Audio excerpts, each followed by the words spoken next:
Notre mission, c'est de former les acteurs de santé de demain, mais avant tout, il faut que nous-mêmes, on soit sensibilisés en fait à ça.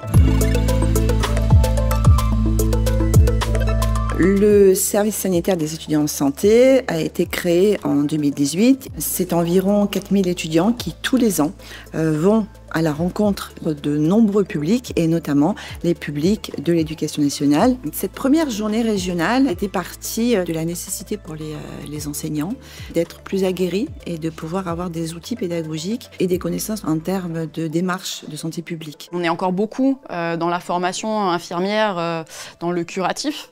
On tend vraiment à développer tout ce qui est promotion, prévention à la santé, mais je pense qu'en soi, tous les formateurs ne sont pas sensibilisés à ça. Et le fait d'être sensibilisé du coup à la santé environnementale et l'approche du One Health, c'est sûr qu'on a envie dès demain du coup de former nos étudiants à cette approche-là.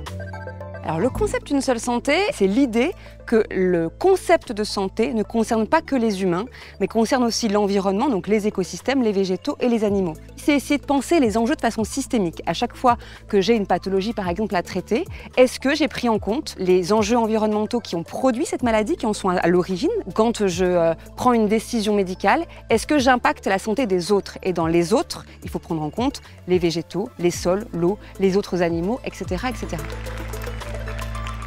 Le métier de soignant, dans le contexte des évolutions climatiques et dans les évolutions environnementales qu'on connaît, ça va être un métier qui va être sans doute très différent. D'abord parce qu'on ne pourra plus faire que du curatif. La dégradation de l'environnement dans son ensemble participe à l'explosion des maladies chroniques, donc il va falloir urgemment réinvestir le champ de la promotion de la santé. C'est quand même un engagement important de la part des formateurs pour la mise en place du service sanitaire. Au début, c'était quand même, ça nous paraissait très compliqué. Ce matin, on a déjà relevé des idées qu'on pourrait mettre en place sur Aix ou sur Salon. Je trouve que c'est vraiment une belle opportunité. Le service sanitaire, c'est sans aucun doute un très bon moyen pour permettre effectivement d'acculturer les futurs soignants à ces thématiques. C'est vraiment rendre le soignant curieux de plus loin que son patient. Commencer à ouvrir sa sensibilité à au-delà, c'est peut-être ça, une démarche, une seule santé.